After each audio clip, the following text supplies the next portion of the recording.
quick introduction, and then basically open it up for questions. We have an audience mic over there, so if you have questions, and this could be really about anything, specifically about how these folks ended up from Belgium in Silicon Valley and what they're doing, what their day-to-day could be like. So kind of ask me anything. And so the audience mic over there, maybe we'll start out with a quick introduction. Well, Jens, brief introduction on what you're doing these days. So these days, as I was talking about, I'm still working at Airbnb. I'm at Airbnb's infrastructure team. But, you know, in my spare time, you can find me somewhere in a bar rooting for the Belgian soccer team, obviously. Or you can find me somewhere hiking in the woods. So really, this is an Ask Me Anything. So anything you want to know about me, bring it. All right. So I think I met a couple of you earlier today at Pinterest. So I'm mostly a front-end developer. I've been here in the Bay Area almost for 6 years, and I'm still enjoying it every single day. One of my first experiences was actually going to SF-HTML5 and meeting Peter there. That was my second week, and I've been coming occasionally since. So yeah. And before, I was working at UC Berkeley. Before that, I was at the university in Cambridge in the UK, just through an internship, and then just speaking at conferences. It's always a great thing to do, just to like be a little bit more known. I love the presentation, by the way, today from all the students. Like, incredible job. So yeah, looking forward to your questions. So for myself, so I've been leading this HTML5 user group for the last 8 years. I actually came from the Netherlands and moved here actually came here for 1 year, dropped out of high school in '87, then kind of decided to finish up my school in '88 and came back again as soon as I could after finishing in my school, and at the time you had to go into the army. So in '91 I came back and I stayed here for good, and I kind of ended up in tech in the late '90s, and then rolled into Oracle and a startup working on WebSocket technology, and in those days we started the HTML5 meetup, and then after a little while ended up at Google, and that's where I run developer relations team focused on creating scalable content, training and video and so on. So that's, yeah. So questions? So I have a question regarding kind of working experience at Airbnb. So you mentioned about kind of missing release engineering team, which puts a lot of pressure on developers. Pretty much everything goes wrong. I guess you're on a pager or anything what is on your phone. So anything goes wrong, you get calls in the middle of the night, I guess. So how is life like? And of course, it's great when you're young and with a lot of aspirations. Maybe if you kind of a little bit older with family, maybe it's not always so convenient. So I want to know like what's experience, like what is to be engineer at Airbnb. Sure. I mean, Airbnb is really at the forefront of like, you know, Silicon Valley. It's like one of the biggest potential IPOs soon. So we're really at the forefront of like a massive potentially product. Interesting question. You know, you think about infrastructure engineers, you think about being on call. At Airbnb, we actually don't force we don't force anyone to be an on-call sysops. It's a completely volunteer rotation. Even release management, those are just volunteers that just willingly give up their time. Obviously, you know, if they want to take some time off after that, that's fine. Life with the pager, I mean, it's stressful. My team, there's 5 people on my team, so I take the pager for deploy board. So the way it works is we have a sysops on call, and then they're the first to get there when there's an incident, and then they triage and then route it to the people that have to be on call for their specific team stuff. You know, I've been bummed out a couple times. Being paged at 3 a.m. is not fun, but it is part of the job, and you know, Airbnb takes good care of us. If I get paged at 3 a.m., I probably will only show up at 3 p.m. the next day. So you know, they take good care of us at Airbnb for sure. Okay, sounds great. Thank you. I actually want to add something for Pinterest here as well. So while I'm not at release, like I'm not a release engineer, we actually do have like 2 deploys every single day that we do. And what happens is just through all the web engineers, we have a few people that are on call, but it only happens like 1 or twice a year because we spread it around everybody. So for us, it is mandatory, but we spread it around. So it only happens like 1 or 2 weeks a year that you're basically on call. So that makes it manageable. Can I add one more thing? I think on-call is actually a great way for you to learn about the system. Like being the primary on-call, you get to see all kinds of interesting bugs, like Airbnb accidentally depositing $2 million in someone's bank account and things like that. I mean, you have these. You kind of when you're on call, you get these war stories. So it's kind of cool for like a story time to talk about bugs and incidents and stuff. It makes for a cool story time with your nerd friends. Was that your account? No comments. So still kind of trying to understand how much you invest in test automation and kind of is it helping you a lot to prevent a lot of things? If when you kind of have a lot of deployments, you definitely have to invest a lot in automation, I guess. Yeah, so for us at Pinterest, we like almost all of our code right now, especially on the front end, is being unit tested. One of the other things that happens if you make PR, we actually have like a code coverage report. If that goes down, people are actually being warned. So like it's really hard to land a diff that doesn't have like new code coverage. But that's on the unit testing side. We also recently, I think the last 2-3 months, made a huge effort into integration testing. Especially on the logging side, which is crucial for us, right? Like logging how many users are actually using Pinterest, making sure that that data is accurate and having tests for those, and making sure that we run through all the different experiments. Like that's a big challenge, and that's what we've been working on recently. So, yeah. So, and like organic manual testing, is it still kind of, do you still have some manual testing? And do you expect to manual testing to go away completely, or will be necessary like in the future? Yeah, great question. So on the manual testing side, so what we're doing is basically we're outsourcing a lot of that. So we basically have teams across the globe who are testing this. And the other thing is localization with it. Like that's way harder for people here in the US to test. So we do have people across the globe basically doing still manual testing as well. However, every single time we find a bug, we actually try to replace that and making sure that we have a test in place so it doesn't happen again. Great questions, by the way. So. With regards to manual testing, I just want to thank everyone here that's ever used Airbnb. You are actually manually testing stuff for us on Canary. So thank you for being part of the Airbnb QA team. Great. So we have an audience mic over here. So if you have a question, don't be shy. Anything, doesn't have to be tech related. This is your chance. Oh, that's good like this. Yeah. A bit more security minded. How do you guys handle security testing at a big company like Airbnb, Pinterest? Are these tests automated? Do you have teams that manually pen test the systems 24/7? How do big companies handle these things? Yeah, Airbnb has a really big security team. So as you said, we have like manual testing. We have automated testing. We use something called Brakeman. It catches the obvious, SQL injection, stuff like that. Our security team is constantly making sure that everything works by doing penetration testing. I can even tell you a fun story. One of my colleagues has been impersonated at Airbnb.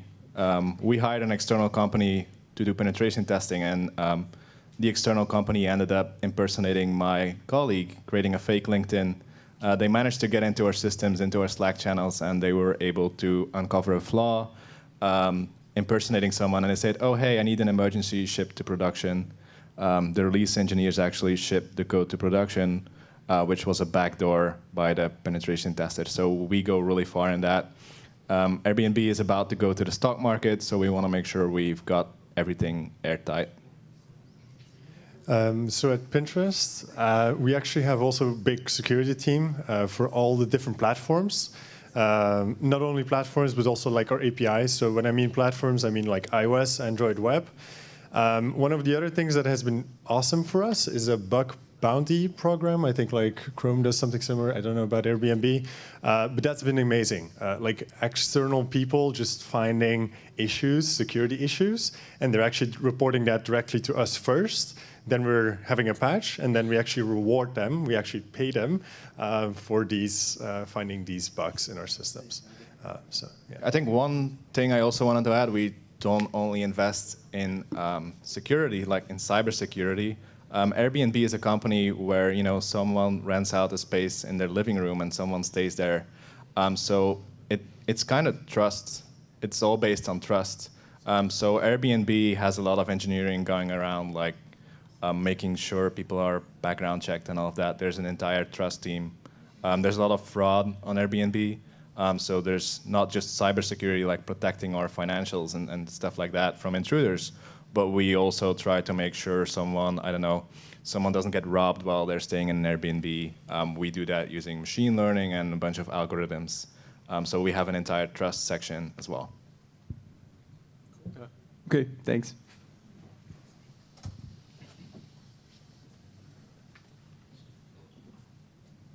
My question is less IT oriented, but how hard was it for you guys to integrate in this country, in this area?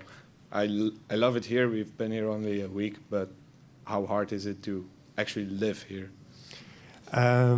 Great question. It's very different. I think one of the things that really attracted me to this place is just do it. Right, and like you have a lot of support. If you have an idea that's even like moonshotting, and you're like, let's do this. For me, that was a complete redesign of Pinterest. Let's do it. And we had so much backup, so many people just joining behind. I think that mentality shift is very different from what I'm used to in Belgium or, for instance, Holland. Also, the resources, that's the other thing at a company.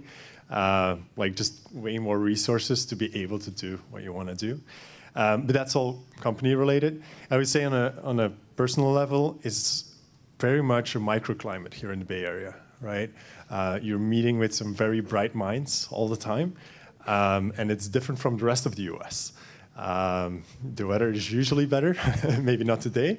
But yeah, in my free time, I love like hiking, sailing, and I can do that here the whole year round, compared to just a couple of months maybe in Belgium. But yeah, I still love it every single day. I'm happy. And I think certain places are for certain people.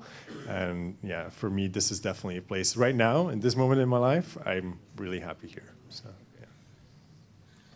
Yeah, I agree with Christian. This is an amazing place. I mean, this is where it happens. You can walk into a Starbucks and there might be 3 guys there starting the next multi-billion-dollar startup. What I like the most about the Bay Area is people are not afraid to fail.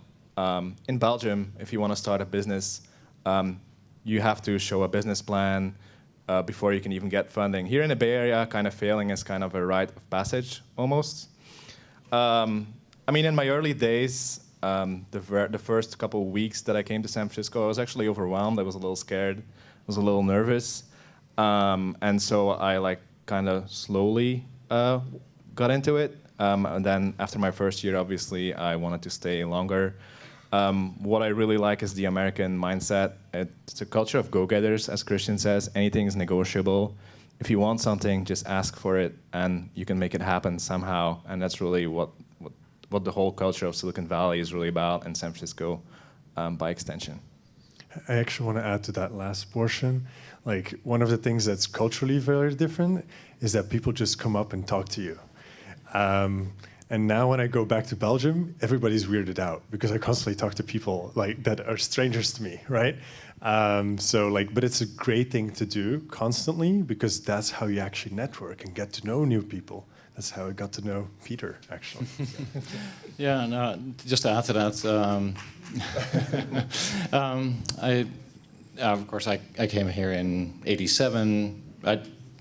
As soon as I arrived here, I just loved it here. I mean, so for me, it was like when can I go back? But to me, what attracted me here is like just anything is possible. Like, for example, I wanted to start my own business, and it was literally the next day you have your own business, right? And there's not paperwork to do. There's not tons of bureaucracy.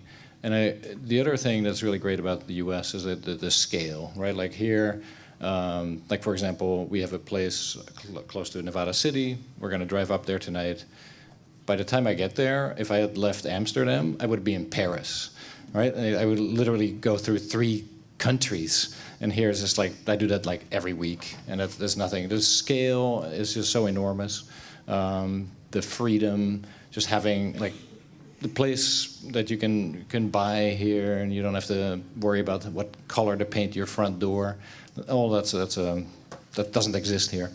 And at the same time, we don't have such great bread.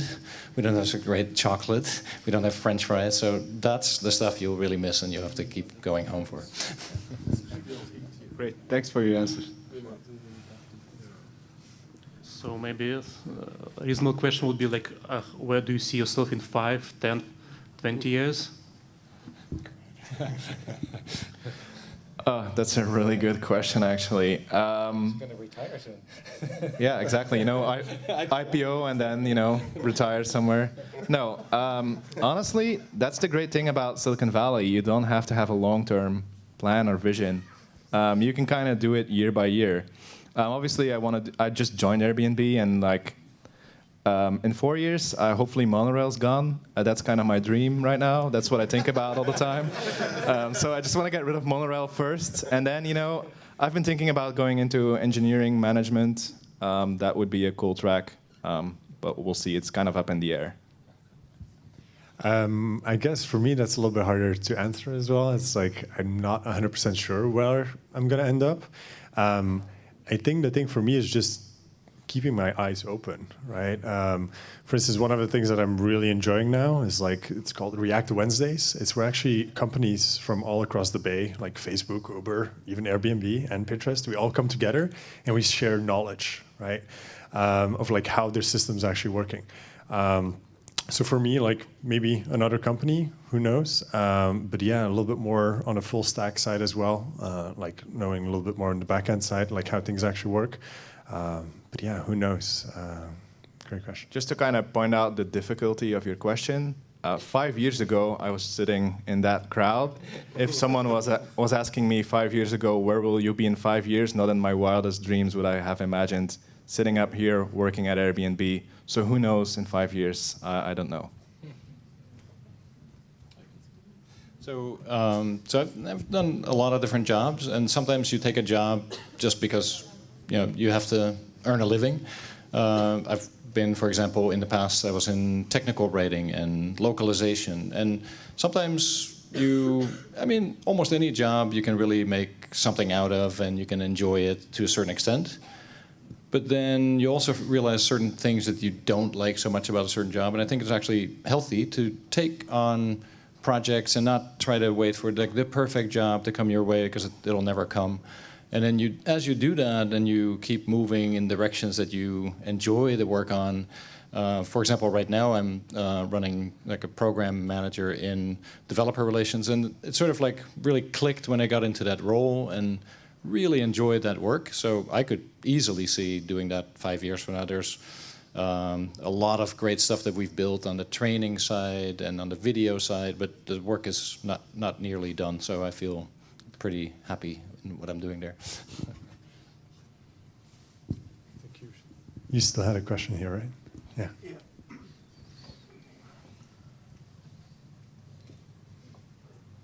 I'll go for the more personal side of things. Sure. This being America, what kind of car do you guys drive?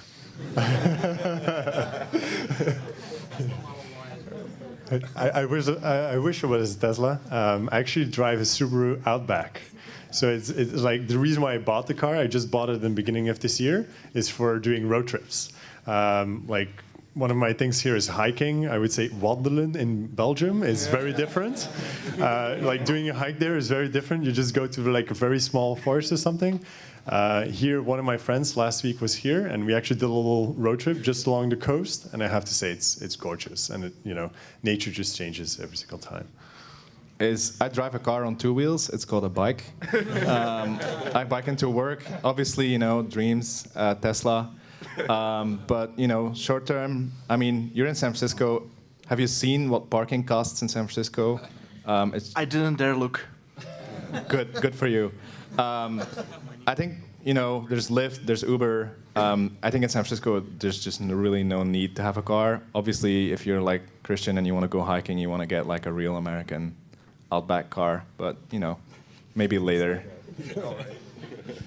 Actually, I literally just traded in my Outback. Love that car. It's a great car. We do, like I said, we live on the weekends. We go home out of the Bay Area, trying to get out of the craziness here. About 3 hours east of here. We just traded it in for a BMW X6. Nice. When you take me for a ride.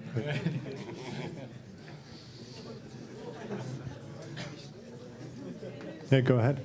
I actually have a question about the workspaces. We got the pleasure of seeing some very big companies, and it's very obvious that open floor spaces are not going anywhere. And I remember you especially calling Airbnb home, which was very interesting to me. I was wondering how you feel about open floor workspaces. Yeah, they're kind of an interesting construct. Thank you, Facebook, for introducing the open workspace. The great thing about Airbnb, as you've obviously seen, is we have hundreds of meeting rooms that are all based on Airbnb apartments. So I spend about 80% of my time not at my desk. I'm really not the biggest fan of the open workspace, personally, because your colleagues are kind of like always watching what you're doing. I spend time on Reddit. I spend time on Facebook. Like, leave me alone. So I'm personally not a huge fan of the open workspace. Also, there's like people eating around you and stuff like that. So it's just not great. So I wish, but having all these different meeting rooms and just kind of this really open office. Also, it doesn't force you to sit at your desk. You can kind of just be a nomad and kind of move around the office and go on an adventure every day. Which is what I like about the Airbnb office. Yeah, I think for me, like most of my coding, actually, I think happens very early in the morning. I'm more of a morning person. A lot of other coders are late in the evening. So I get a lot of coding done at home.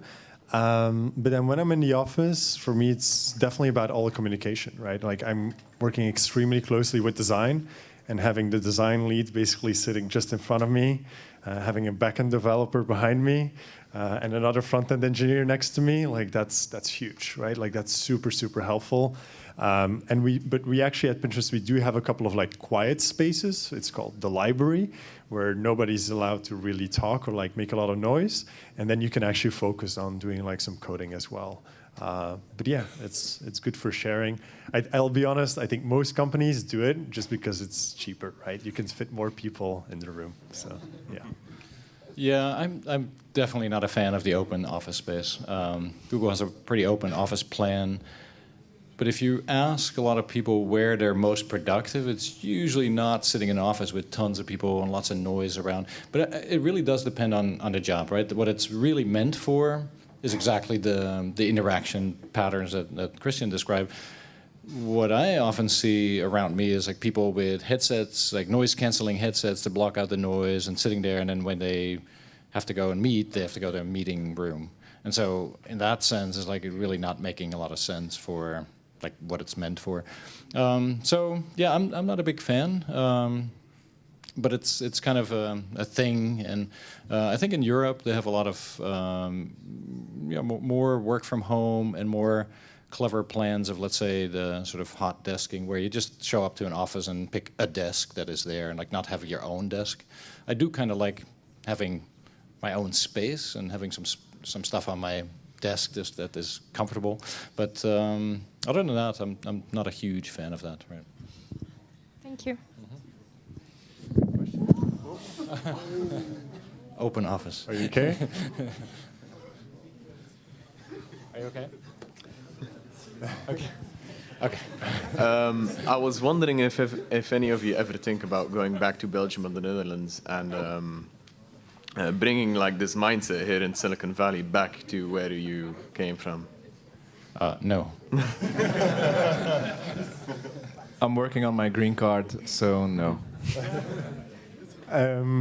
I'll be honest then. I wouldn't say immediately no. And I'm also going to try to explain why. To be honest, living in the Bay Area is extremely expensive. I don't know if you guys can like just make a little guess in your mind right now what rent would be for like a regular one studio apartment, right? Multiplied by 5. So you're like around $3,500, $4,000 a month, right? So just try to imagine that.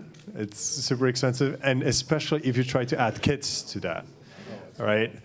Kids in San Francisco, I don't know if you noticed, you don't see a lot of kids walking around. There's probably a reason for that. I think it's $2,500 now, 2.5K for just having a nanny or like childcare for people like taking care of your baby. So yeah, it's very, very expensive to have kids here. So who knows where I'm going to end up? It might be in the Bay Area or it might be somewhere else. But yeah, I've actually been thinking a lot about that. Like, how do we actually take what we've learned here and actually spread that to other countries and other places in the world as well? So yeah, great question. I think what Christian said about it being incredibly expensive here is probably my one thing that I don't like about San Francisco. I mean, it's gotten so crazy that we've created basically two classes of people. We have the engineers and the tech people that can afford to live here, and then everyone else. For example, schools cannot find teachers because it's impossible to live in San Francisco on a teacher's wage, even if they lived with roommates. I mean, it's pretty incredible. Coming from a country like Belgium with a proper like social system, and the Netherlands too, I mean, the scenes that you see, I mean, you've got this beautiful Airbnb office, and then 2 blocks down the street, there's a camp full of homeless people. And I just wonder to myself, like, is it really, like, how can we fix that as like the tech community, I guess? What can we do to remediate the situation? Thank you. More about the personal life. How do you and can you separate your personal life and your work life? Because here the working spaces are more becoming homes. You have kitchens. You have, even in Cloudflare there was a dorm where you can sleep. So can you separate it? Because in Belgium we just have the 9 to 5 and you go eat with your colleagues and then you go home. So it's definitely, I mean, the culture here is definitely very like workaholic. I think especially in California, people start kind of a little bit later on average, but then they stay super late at work. I did a lot of that. At a certain point, you also realize, that is not actually the most productive thing you could be doing, and you actually start, ignoring your health and things like that. So it's really important to carve out some time for example, some exercise. I go to like a spinning class every day now, where these are things you really need to force yourself to take the time for, and it's not easy because you can easily get caught up in this sort of never ending. The work's never done, and so it's kind of important to at some point get to a point where you put some boundaries on it and really try to be efficient during your work and also have a life outside of that.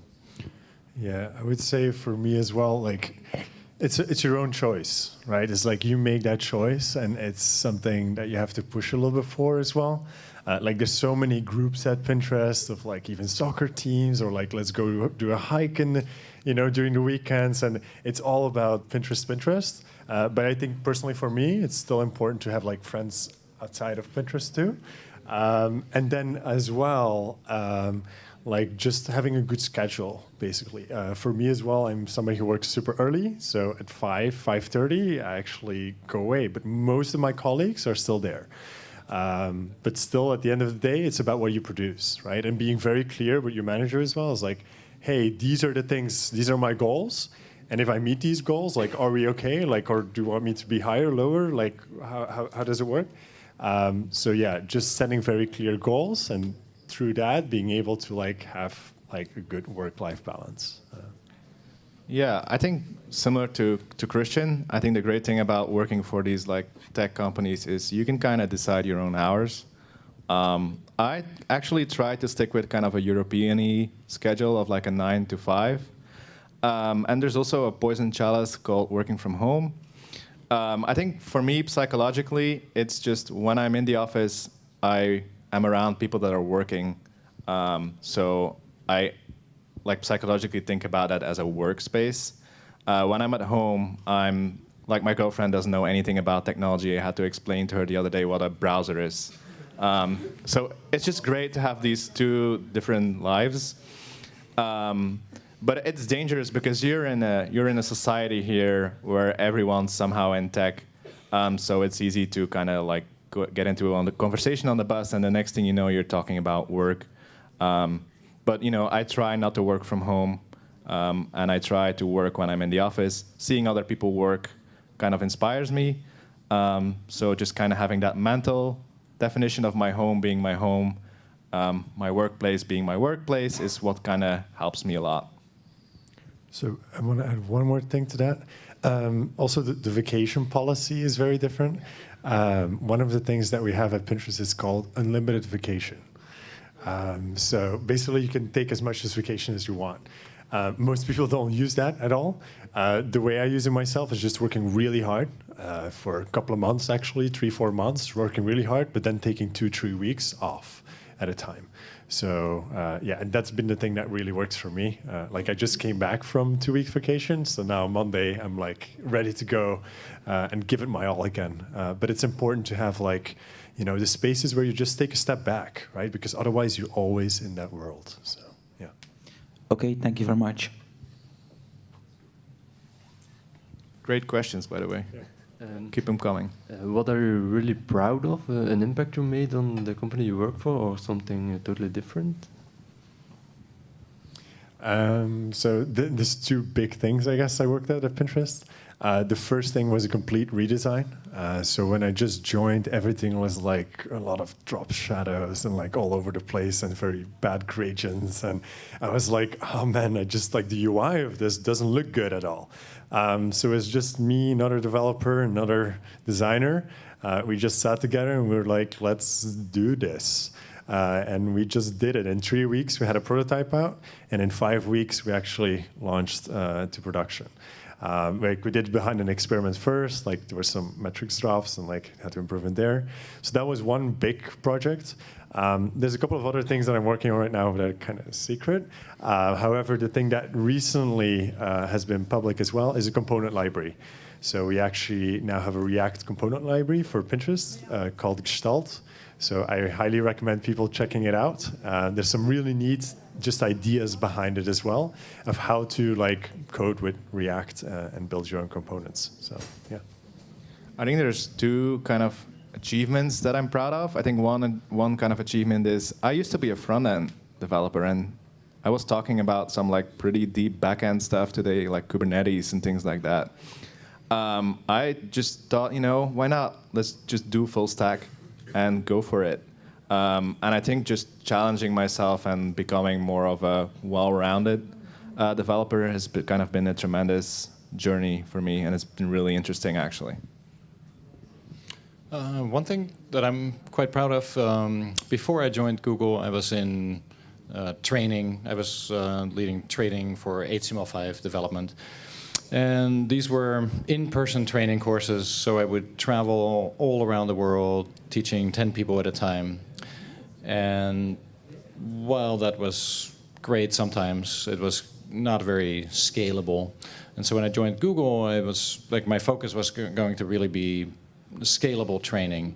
And it's great to have sort of the resources of Google, but you still have to sort of figure out how to do that. And we partnered up with Udacity, and I said, look, as an experiment, let's just build a Udacity training course and see how it goes. And there were a lot of people that were not so sure about that. And We launched the course after 9 months of work with a lot of inefficiency in the process, and within 2 months it had 50,000 people enrolled in the course, and it was like, wow, we're onto something.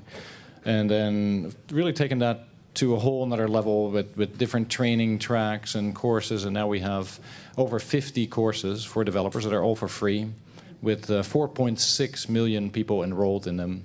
And just kind of that momentum that started with just a small experiment is something I'm really proud of, because it's really enabling kind of the entire world to take some of the training for free, right? All right, thank you. Hi. My question is, do you use Pinterest and how? Yes. So the question is like, how do I use Pinterest? So for me, it's multiple things that I'm using it for. One of my passions is like just building my own things, like do it yourself, like wooden cabinets and such, like, you know, just getting those ideas. But I'll be very honest, if you look at my Pinterest right now, I think my biggest board and my most popular board is about golden retrievers. So, yes. Thanks. I don't use Pinterest. I'm sorry, Christian. Still love you, though. I also don't, but with the new look and feel, I'm going to have to try it out. So yeah, let's say if one of us would start working here in the next couple of years, what's your best advice that you could give us, like hobby-wise and work-wise? So hobby-wise, get outdoors. Like, you know, there's a lot of gamers just sitting behind their machines all the time, but there's so much beautiful nature around here. I highly recommend checking that out. On the work level, really try to prove yourself, right? Also know that you have a voice and use it. I think one of the things that we, as most, like a lot of Belgians actually do, is we're pretty timid about what we do, and we don't talk a lot about it. But actually raising that and saying like, hey, these are the things I worked on, and I think this is a good idea because of these reasons. Feel free to have a discussion with me, but, you know, be open about what you're thinking as well. So, Yeah, that's actually a really good point. I see that a lot in calibration session, like when we do performance reviews. People from Europe, they tend to be a little bit more humble and a little bit more, you know, like not like making their own, like blowing their own horn. So that's something you're going to need to have to do to be kind of, like, you need to market yourself a little bit as well, right? It doesn't have to be all the time, but you have to also show what you've done and take some credit for it. On the hobby side, I would say come to SF8HTML5, but this is more of a joke. But there's such a great culture here of meetups. There's nothing else like it in the world. Like if you're here, you could literally be at a meetup 3 times a day, and probably like you wouldn't even have to buy food. So you can pick up an enormous amount of stuff if you go to the right places. I think one piece of advice I would give is be Belgian. Don't give up your identity. Don't try to become an American, but you know, we come from a great place, and so I think I would say keep a critical mind if things aren't going well in the United States and things are better in Belgium. You know, that's okay. So I would actually say be Belgian. You can be a Belgian in the United States perfectly. And then, you know, on a career level, I think my answer is kind of cutthroat, but it's the truth. Start thinking about your immigration options early. You'll thank me later. All right, thanks. All right, well, with that, I'd like to thank the panel members. Big round of applause.